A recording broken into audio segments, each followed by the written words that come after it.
इस वीडियो में gate 2021 physics का एक और सॉल्यूशन देखेंगे जो कि इलेक्ट्रोमैग्नेटिक वेव और ट्रांसमीटर इंटेंसिटी और ब्रीस्टस एंगल से रिलेटेड है ये टॉपिक। तो प्रॉब्लम है कि as shown in the figure an electromagnetic wave with intensity I1 is incident at the interface of two media. तो यहाँ पर ये जो है इलेक्ट्रोमैग्नेटिक वेव है और ये यही तो इंसिडेंट वेव है और इसका इंटेंसिटी I है, यही तो दिया गया है क्वेश्चन में। तो at the interface of two media having refractive indices, तो यही है वो to mediums N1 and N2 और उनके रिफ्रैक्टिव इंडिसेस, इसका रिफ्रैक्टिव इंडेक्स N1 इज 1 है और इसका रिफ्रैक्टिव इंडेक्स N2 इज √3 है। The wave is reflected with intensity IR, और वो जो वेव है वो ये इंसिडेंट वेव है। चलिए, ये जो वेव है ये इंसिडेंट है और ये रिफ्लेक्टेड है, तो this is reflected wave with intensity और इसका इंटेंसिटी IR है जो कि यहाँ पर दिया गया है, और ट्रांसमिटेड विथ इंटेंसिटी, और ये जो है ये ट्रांसमिटेड वेव है। तो यानी कि ये जो रे है ये वही मीडियम में, जिस मीडियम से आ रही है उसी मीडियम में जा रही है तो रिफ्लेक्टेड, और ये जो वेव है ये दूसरे मीडियम में जा रही है, एंटर हो रही है एक मीडियम से सो ट्रांसमिटेड यानी कि refracted. Permeability of each medium is same, और दोनों मीडियम का परमिएबिलिटी सेम है, यानी कि म्यू मैग्नेटिक परमिएबिलिटी म्यू, हमें म्यू को इक्वल समझ लेना चाहिए। तो रिफ्लेक्शन कोएफिशिएंट, सो रिफ्लेक्शन कोएफिशिएंट तो यही है, यानी कि फ्रैक्शन ऑफ रिफ्लेक्टेड वेव, यानी कि अगर ये यहाँ पर जो है यानी कि रिफ्लेक्टेड वेव का इंटेंसिटी कितना है इन टोटल, यानी कि कितना फ्रैक्शन है out of total incident wave में।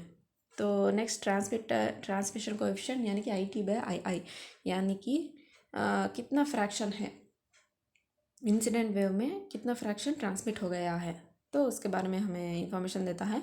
तो अब हमें यहाँ पर कौन सा ऑप्शंस करेक्ट है ये हमें चूज़ कर लेना चाहिए, यही तो है क्वेश्चन। तो यहाँ पर हम देखेंगे तो ऑप्शंस में हर एक जगह 60 डिग्रीज है आउट ऑफ 3 ऑप्शंस में, θI इज 60 डिग्रीज।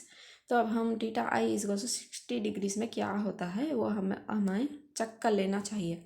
तो फर्स्ट ऑफ ऑल ये जो इंसिडेंट वेव है ये इसमें इलेक्ट्रिक वेक्टर जो है यही, यानी कि ये डायरेक्शन ये पैरेलल टू द प्लेन हो सकता है, यानी कि ये जो स्क्रीन है फ़ोन की screen that is nothing but XY plane, ये स्क्रीन ही XY प्लेन है।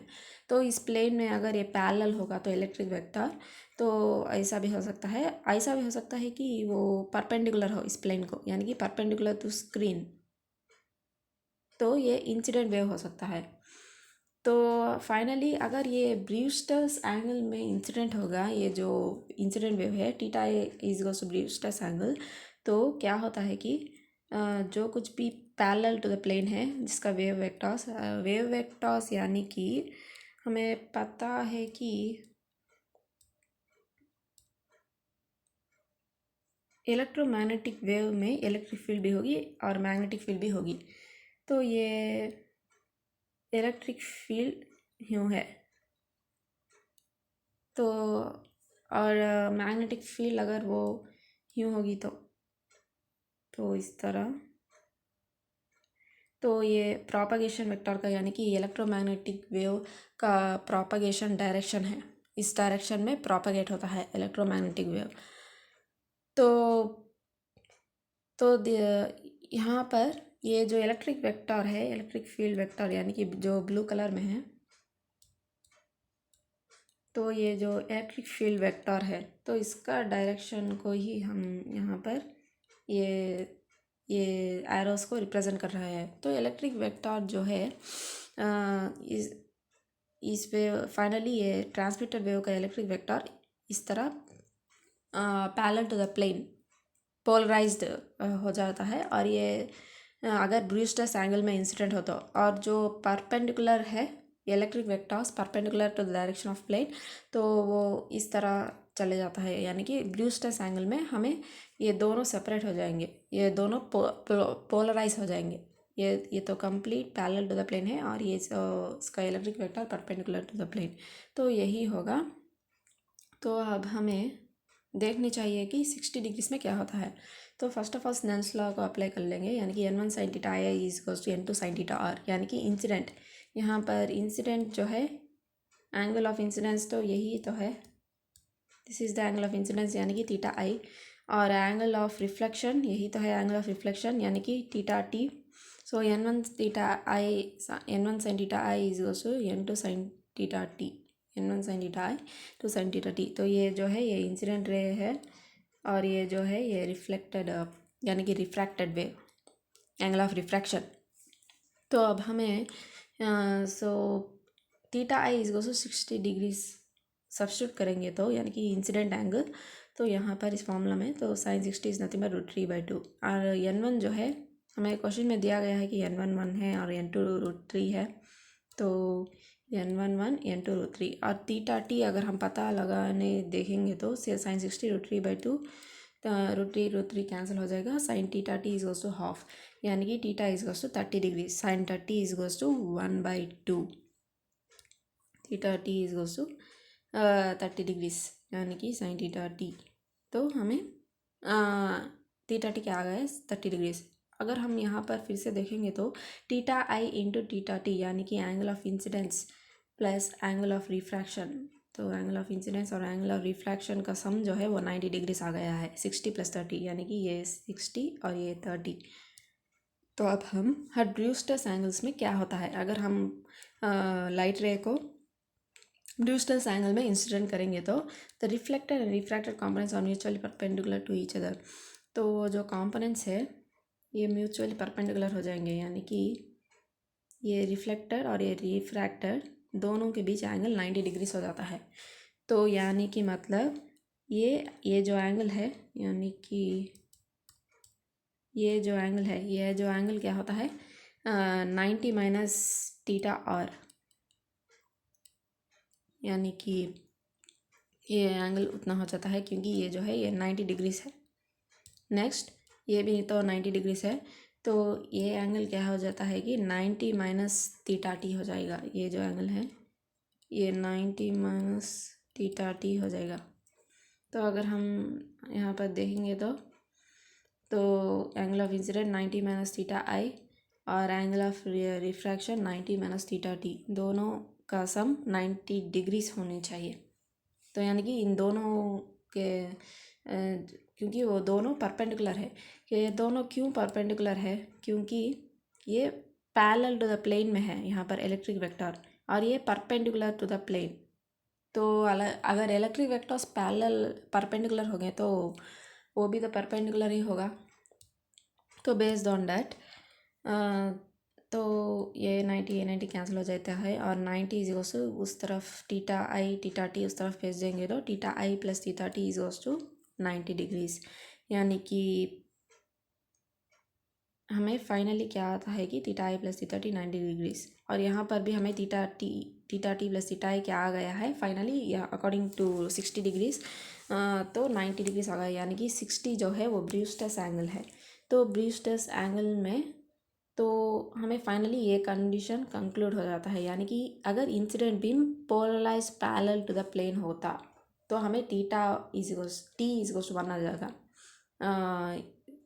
ब्रूस्टर्स एंगल, तो और रिफ्लेक्टेड रे जो है वो 0 है, यानी कि इसका मीनिंग तो यही है ये जो इंसिडेंट रे है ये parallel to the plane polarised है। अगर हम ऑप्शंस में देखेंगे तो polarisation of incident beam is parallel to the plane of incidence, तो इंसिडेंट बीम तो यही है, ये तो पैरेलल में ऑलरेडी पोलराइज्ड है। तो ये क्या होता है, ये इस तरह यहाँ पर सिर्फ पोलराइज्ड वेव ही जाता है हर Brewster's angle which is polarized parallel to the plane, और परपेंडिकुलर में जो भी वेक्टर्स है वो इस तरफ जाएंगे। लेकिन यहाँ पर इंसिडेंट वेव में तो हमें परपेंडिकुलर वेक्टर्स नहीं है, परपेंडिकुलर इलेक्ट्रिक फील्ड वेक्टर सिर्फ और सिर्फ पैरेलल है। पोलराइज तो यानी कि मतलब इधर वो पैरेलल होनी चाहिए इलेक्ट्रिक वेक्टर्स और परपेंडिकुलर होनी चाहिए। तो ये पैरेलल है तो सब कुछ यहीं जो कुछ भी इंसिडेंट होगा, जो कुछ भी लाइट इंसिडेंट होगी एट ब्रूस्टर्स एंगल, सब कुछ यूं ही आ जाएगी। यानी कि ये जो रिफ्लेक्टेड लाइट को ज़ीरो हो जाती है और ट्रांसमिशन कोएफिशिएंट 1 हो जाता है। यानी कि इंसिडेंट, इसका मतलब है कि I T is equals to I I, यानी कि ये जो ये intensity of incident light, incident light की इंटेंसिटी है और ये ट्रांसमिटेड लाइट की इंटेंसिटी है, ये दोनों इक्वल हो जाएंगे और आई आर जो है वो ज़ीरो हो जाता है, तो रिफ्लेक्शन कोएफिशिएंट ज़ीरो हो जाता है। तो अकॉर्डिंग तो यही है इसका सॉल्यूशन। तो यहाँ पर थीटा हम देखेंगे तो ये जो ऑप्शन है theta is goes to 1 if theta is 60 degrees and polarisation of incident wave is parallel to the plane of incident, तो ये सेटिस्फाई कर रहा है। और यहाँ पर तो 0 डिग्रीज है तो ये ऑप्शन ओमिट हो जाता है। और यहाँ पर और equals to 0 if theta is goes 60 degrees, और तो 0 ही है, लेकिन यहाँ पर हमें देख लेना चाहिए polarisation of incident light is perpendicular. तो इसका मतलब क्या होता है, अगर इंसिडेंट बीम परपेंडिकुलर में है, उसका वेव वेक्टर सब कुछ परपेंडिकुलर डायरेक्शन में है, तो सब कुछ यूं ही रिफ्लेक्ट हो जाता है हड्डा ब्रूस्टर्स एंगल, कुछ भी यहाँ पर एंटर नहीं करेगा। यहाँ यानी कि यहाँ पर r इज इक्वल्स 1 हो जाएगा और t इज इक्वल्स 0 हो जाएगा। लेकिन यहाँ पर क्या दिया गया है, r की इक्वल्स 1 की जगह 0 दिया गया है, तो ये ऑप्शन भी नॉट अलाउड। तो t is goes to 1 if theta I is goes to 60 degrees and the polarization of incident light is perpendicular to the incident light। तो अगर वो परपेंडिकुलर है, अभी अभी हमने देखा परपेंडिकुलर है तो t को 0 आनी चाहिए, लेकिन t is goes 1 दिया गया है, तो ये भी रॉन्ग ऑप्शन है। तो टोटली हमें इस क्वेश्चन के लिए करेक्ट ऑप्शन है बी। तो हमें देखकर बिना कन्फ्यूजन के लिए, बिना कन्फ्यूज होकर ऑप्शंस को आंसर करनी चाहिए।